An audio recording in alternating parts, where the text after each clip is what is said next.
This is Loose Change, the best show I've ever seen, according to Brian Williams. No lying. We've got a great show for you. I'm Jim Evans, looking forward to a tremendous guest, and that'll be coming right up here. But lately, I was laying on the couch at home, dozed off, and woke up and the TV was on, and there's this show about the planet Neptune. And they were showing shots of this dark, barren, cold landscape, giant craters. And then I realized, wait a minute, that's just the news. They're showing video of South Avenue, and Western Reserve, and Kirk, and Shields, and so many others. They're working on it. What a tough winter it was. Took a toll in so many ways. Coldest February ever recorded in our area. And in the region, this part of the country. Other areas were hard hit, like Detroit. Man, did they feel the effects of it. In Detroit, it was so cold that robberies and drive-bys were on a 2-hour delay. That's pretty cold. Yeah. We're always picking on Detroit. So, you may have heard, and if not, Kim Kardashian went blonde with her hair. Yeah, she dyed her hair blonde. And a little bit into it, it got a little rough for her. Her quote was, and this is what she said, her quote was, "Being blonde is a tough job." You know, that's the only job she's ever had, so I guess so. But you think about the Kardashian family, I think the only true blonde woman would be Bruce Jenner, right? Yeah, we're always picking on Bruce. And I came across this recently. Pro golfer, Ricky Fowler, not long ago, got into a car accident down in Florida. And he was okay, everybody was okay, but his car sustained considerable damage, like the front bumper. Broke right to left. Hey, we're going to take a break and then be back with local golfing great Jerry McGee. So stick around for that here on Loose Change. 4. Turn your whole home on to high-definition programming. With Armstrong's HD digital adapter, it's easier and more affordable than ever. The HD TV in the kitchen? Finally get high-definition picture and sound. The HD TV in the family room? Add all your favorite high-def channels at a price you can afford. Our HDDA now features an on-screen guide. To order your HD digital adapters, visit ArmstrongOneWire.com/turniton. Armstrong, One Wire, infinite possibilities. Welcome back to Loose Change. I'm Jim Evans. And this time, I wasn't joking, was I? I have the pleasure to be joined by local golfing great, as we mentioned earlier, and that certainly holds true, Jerry McGee. Jerry, thanks so much for being with us. Thank you, Jim. Appreciate it. You know, what we like to do on the program, a lot of folks know you're from the area, but you're not really from this area, and you could kind of just fill us in a little bit about your background, where you're from, and I know you went to Ohio State, and how you progressed and your career took shape. Actually, Jim, I got into golf in a very strange way. My mom and dad were divorced, and when I was 12 years old, and my mother married a golf pro at a little local golf club, little 9-hole golf course, and I was playing Little League at the time, and my goal in life was to play center field in Yankee Stadium. There you go. They had a guy with a 7 on his back that was having trouble running to first base. I knew I could take his place. That's right. Wrong. And married this golf pro, a local PGA pro, and naturally I got the clubs and all that and became pretty good pretty fast and won a couple of junior tournaments, not because I was that good, because there weren't many people in the area, kids in the area that played golf. Okay. And some friends of mine took me to Firestone when I was 15.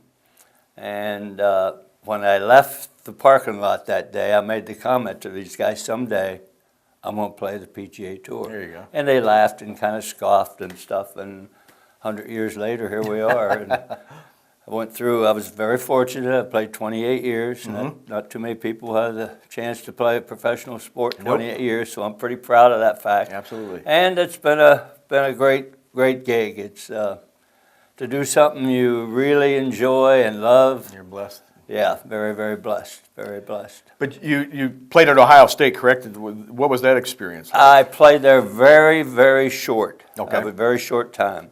I lasted about 2 semesters.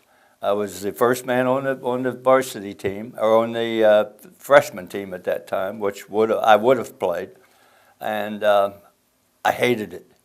I didn't hate Ohio State. Right. I came from a very small county, and I was just like this with how big Ohio State was. I didn't enjoy it, so I left and became an assistant pro in Danville, Pennsylvania. And from the time I was a kid to there, I'd played pretty well and won a couple high school tournaments and finished runner-up in the state in Ohio and the state in Florida. And wanted to play golf, and I took this assistant job in Danville, Pennsylvania, and the guy wanted to sponsor me on the tour.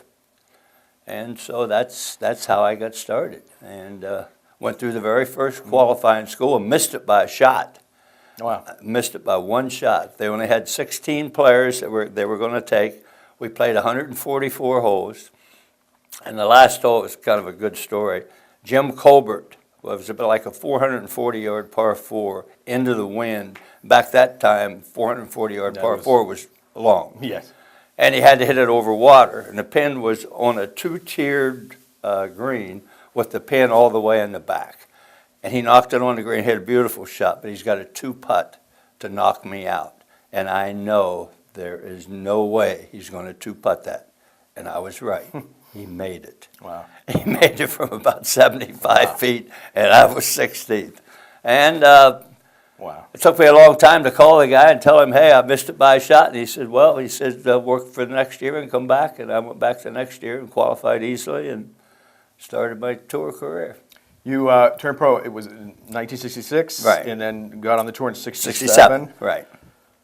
What was it like that initial experience, and what's it like to be a pro golfer? Well, it was different for me because I had not knocking my parents, we didn't have any money, and I didn't play all over the country like kids do today. So my tournament experience was very, very little. Yeah. So I learned from playing the tour, and it took me a few years. I would sit and watch guys after I played, watch what they did, very cognizant of what they were doing during the rounds, and I finally won a tournament after 8 years that I was on the tour. And a good friend of mine, Bob Green, who has passed away, he was the press secretary for the tour, and he said in his article that I wasn't spoiled by instant success, which was well, which as is you true. get there. Well, the fact you're on tour is a success in itself. Yeah. So, being a pro golfer, is it a grind? Oh, it's an unbelievable grind. Yeah. You're going from week to week, Right. somewhere else every week.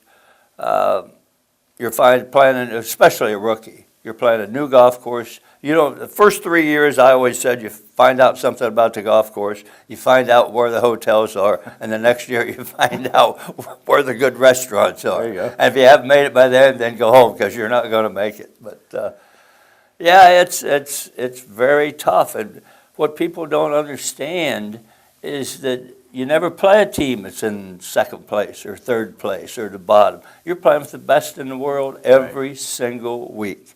I remember a guy asked me once, he said, what's your definition of the tour? I thought, wow, what a question. And I said, well, I would say that every time you made an 8, half the guys didn't give a damn, and the other half wished you'd made 9. Simple as that. That's a good way. That's just about as easy as you can put it. To frame it up, for sure. What was the strength of your game? I was very good with short game. Yeah. I was a very good iron player. Wasn't real long. Driver was probably my toughest bag, toughest club in the bag when I first started playing the tour. And then as I got more into play, I became a better driver of the golf ball. But I was very good at short game.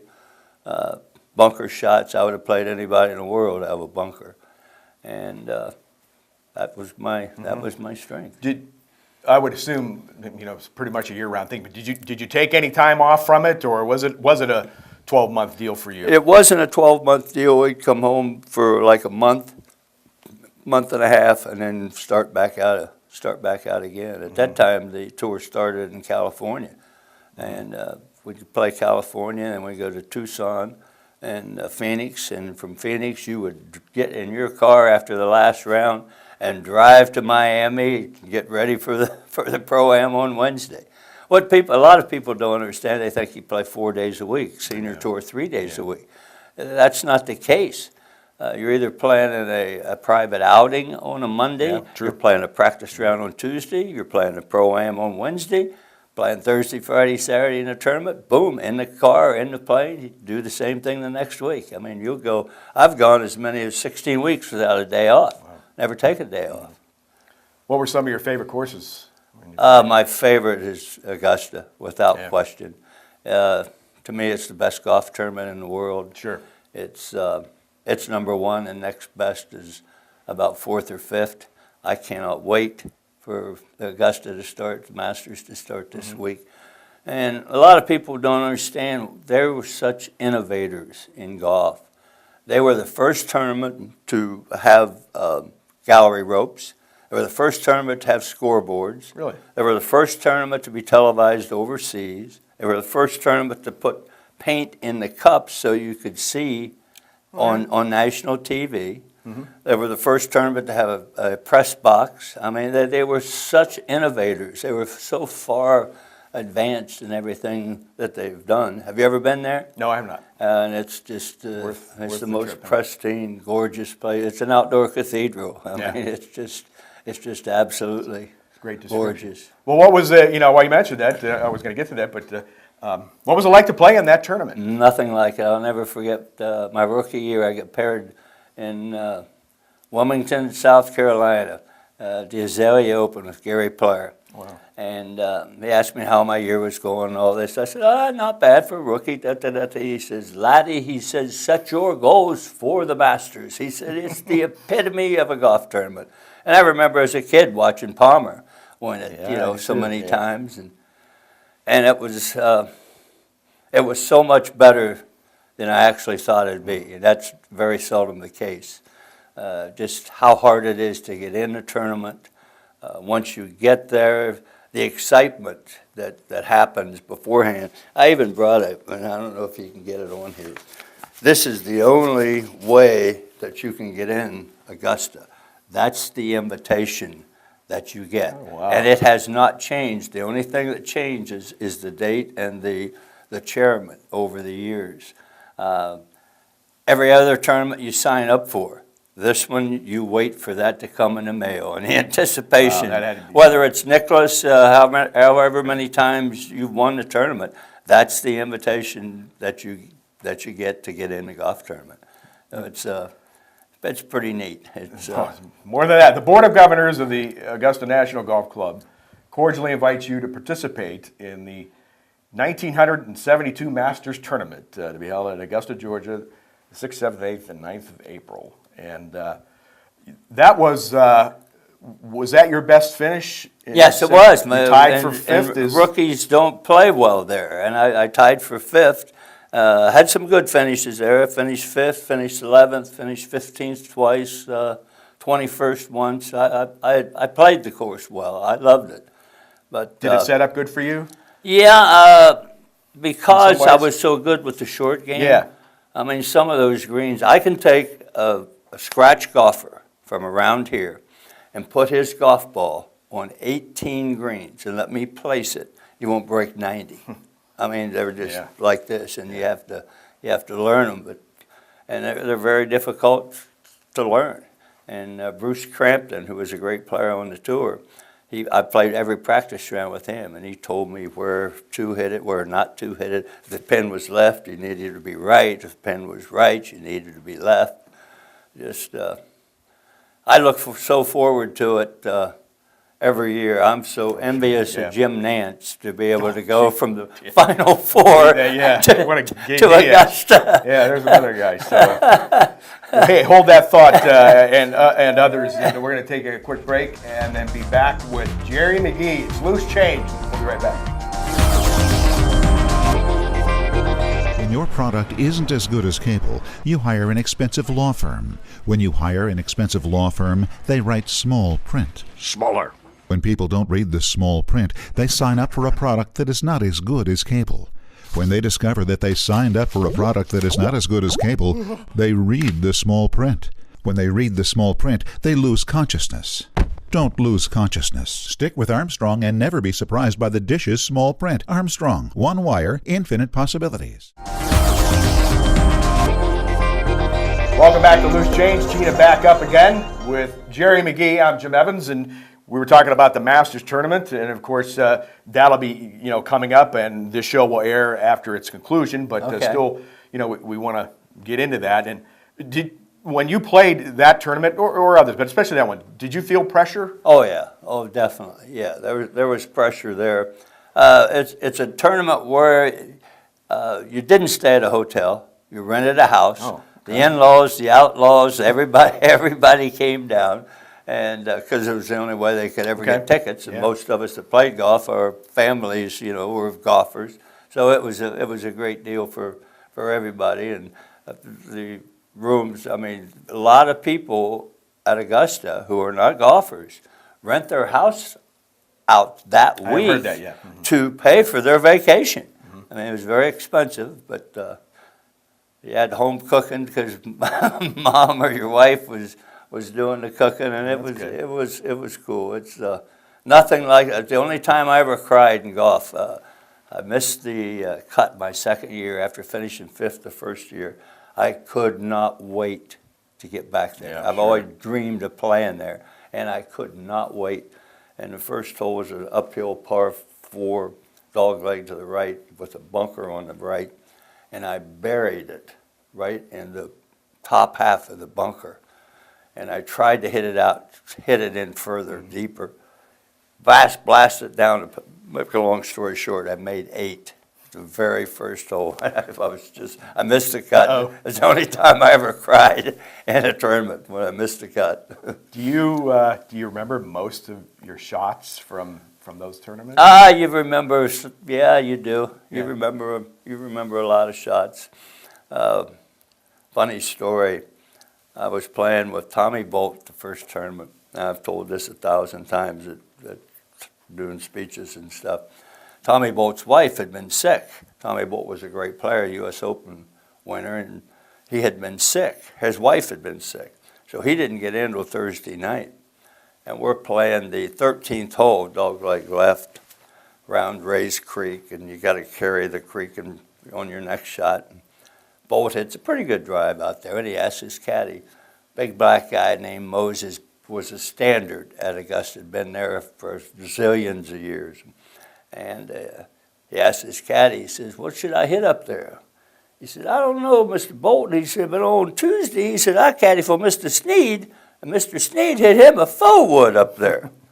So I said, okay, because he didn't like Sneed. He said, if Newdnop can hit a 4-wood up there, I can too. So he takes out this 4-wood, hits the most gorgeous shot you ever saw. I mean, it's coming down. All you see is flag sticking the ball. Splash, right in Ray's Creek. And he cussed him out, and he said, where'd Mr. Sneed hit it? He said, Mr. Sneed hit it in the water, too. And I thought I was going to die. I'm running up the side of the fairway. I'm laughing so hard. If you want to nix that, you can nix that. Great story. Of course, that 72 event, your tie for Nicklaus won that. Right. He was the only one to break par. Was it -2, I believe? Yes, one or two. Yeah, he was the only one. Well, you had won four events on tour. Is that correct? Right. 2 in 1979. And Ryder Cup team was 1977. Yeah. What was the defining moment for you in your PGA career? Was it the Masters, Ryder Cup, or otherwise? Definitely the Ryder Cup. Ryder Cup. To be able to be one of 12 people to represent this great country of ours. Yeah. Is a special, special thing. And back then, the only way they did it on a 2-year trial period. And the only way you got a point was to finish in the top 10. And in 2 years, you could have finished 11th every tournament and never got on the Ryder Cup team. So it's the only way you could get a point is to finish in the top 10. And I made the team. I finished like 7th or 8th for the year. But to represent this country, it seems like we played the entire year where we played for our family. And now all of a sudden, you're playing for every family in the United States. And when they played the national anthem, if I don't break down, as you know, I go to a lot of sporting events, and every time they play that national anthem, when they gave us the trophy, the hair stands right up on my back. Well, that's an experience that so few people get to have, without a doubt. You went on to the senior tour. Right. What was that like? The senior tour was fantastic because there were no cuts. You were reunited with a bunch of your buddies that you probably hadn't seen for a while. You had to be 50 years old. Yeah. And I was lucky that I had made enough money where I was eligible to jump right into the senior tour. And ended up playing 12 years. Never won on the senior tour. Finished second Probably had a a lot few of fun, times. though. Oh, yeah. And made more money on the senior tour than I did on the regular tour. It was funny. In 1967, I made $130,000 and was the 57th guy up to that time to win $100,000 on the tour. Wow. Now, can you How things have imagine changed. that? How Holy things cow. have changed. You were playing now. I mean, all you have to do is just finish what top 25 or you're. I've won the Kemper Open in '79, which was the highest paying tournament on the PGA Tour. Made $63,000. Wow. That's like ninths today Yeah. for 1 week. Yeah. Well, figuring inflation, I guess. Oh yeah. What just you were on the PGA Tour. You had probably the great pleasure and opportunity to play with so many great players as there are today, but such great characters at that time. Wasn't there? Tommy Bolt was a character. He got fined more for cussing and throwing clubs than you could just shake a stick at. And Arnold, whatever Arnold did was it. And Nicklaus was fantastic. It was probably the best era of golfers. I think so. I mean, you've got the Palmers, the Nicklauses, the Gary Players, the Bruce Cramptons, the Sneeds, the Billy Caspers, the Gene Littler, Al Geiberger, the Stocktons. I mean, it was unbelievable the amount of players that were really, really good and that are, legends today. Sure, absolutely. From that area. Obviously, things changed. The game has changed. Oh, yeah. Has it ever? Equipment and things like that and training. If Jack Nicklaus had today's equipment, today's training methodologies, would he have more majors in your estimation? Absolutely. Yeah. He'd have so many wins, it would be unbelievable. Absolutely. I was above average driving on the PGA Tour. I wasn't considered long, but I was above average. I probably averaged 255, 260. Okay. That's with the wooden club and right, a lot of ball. Everybody used one. And but nobody did 300 yards. Once in a while, a dent would get one 300. Okay. And when I went to the senior tour, I averaged 273 my first year. So, I mean, that wasn't from being in the gym. Well, that's all part of the deal. How do you, in your estimation, how do you compare today's game to the game then? If you can. Today's guys aren't shot makers. They just stand there and hit it as far as they can because they can hit it so far that they can hit wedge out of the rough. Yeah, that's true. And in my day, driving the golf ball was essential. You had to drive the ball well. And accurately. Accurately, yes, that's what I mean. And today they just blast it and hit it as far as they can. I can get out a set of clubs that I used back then, and my 5-iron looks like a 7-iron today. I mean, because every year they keep making the club stronger. But well, there's some good players on the tour today. No question, and there's some great young players. Yes. Do you think Tiger will catch Jack? Not a chance. I don't think so now You either. can book it. I don't understand Tiger. Here's a guy that's won 73 tournaments just on the PGA Tour. Right. Not counting the worldwide tournaments, not counting the tournaments as an amateur. and he's got to find someone to tell him how to hit a golf ball. You told me in the 73 or up to 90 wins that he's had worldwide that he doesn't know how to play golf. Oh, he's changing the swing, I isn't mean, he? he's changing this. Yes, He's worried about yeah, where this. yeah. To me, it's like I don't know, LeBron standing on the foul line Okay. and missing a shot and saying, "Whoa, oh, where was my little finger Could've on my release hand when I let it go?" I mean, that's part of the game. You're going to hit bad shots. It's funny. You go to a tournament today. I go to Firestone every year, and every player has a teacher behind them. Mm-hmm. In my 28 years on the tour, I never saw the Nicklases, the Palmers, anybody else I'm sure. having a teacher stand behind them. The Tiger's playing golf swing. He's not playing the game. Mm-hmm. He played his best when he put it in trouble, when he Yeah, that's has to true. hit a Yeah. high hook or a Yes. low fade, Yeah. because that was visualization. And he doesn't visualize now. Unfortunately, we only have a couple moments Okay. left, but we can go on and on here. But do you follow Jason Kokrak? What do you think about his game? Yeah, I think Jason has everything that you need to play. It's at 9 miles. You can't Yeah. teach that. Right. He's got a good short game. I think that maybe his course management could be better. He hits it so long, and every week he's making a couple double bogeys, and he doesn't have to hit driver. It's every getting close, though, isn't it? Oh, yes, the last few weeks, Yeah, he must be learning a little yeah. bit, because the last couple of weeks, he's played well. But Jim, he's got all the natural ability that you need. Well, Now, golf is in your family.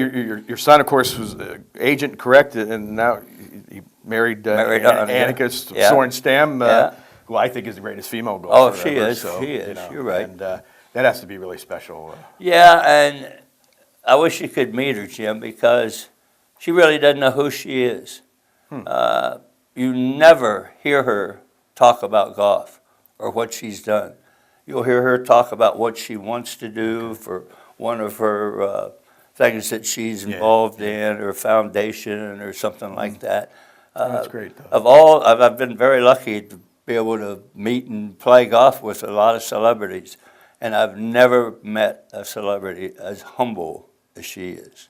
I mean, she's an incredible person. Yeah, I just had the opportunity one time when she was local to be in the in the reporter group, and had the chance to ask her a couple questions. But she seemed really nice, Yeah. and that's a great thing for you. Great mother, great wife. She's wonderful. And hey, stop talking about wives. I would have never done what I did if it hadn't been for my wife. Gotta have that. Huh? I mean, I was gone 12, 13, 14 weeks in a row. That's the way it was back then. Yeah. And my wife, she was the teacher, she was coach, she was Dear Abby. Yeah. You name it. She was it. She gave me the opportunity to go out and learn. Great deal. Well, we're out of time, unfortunately, so we've got to get off the course here. But I know you're a great supporter of local sports, and I love seeing you out at basketball games. And maybe if we can get the opportunity again, we'll get into that a little bit more. But Love to. Jerry, thank you so Thank much you. for your time. And, Appreciate you It's great to inviting see me. you. Jerry McGee. We'll be back to wrap it up here on A Loose Change. Right after.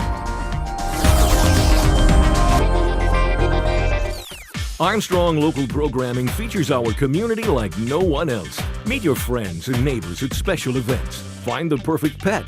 Celebrate our region's rich history or enjoy our natural wonders. Armstrong Local Programming is available online, on demand, and on your local Armstrong channel. Find the complete program schedule at ArmstrongOneWire.com. Local programming, exclusively from Armstrong. One Wire, infinite possibilities.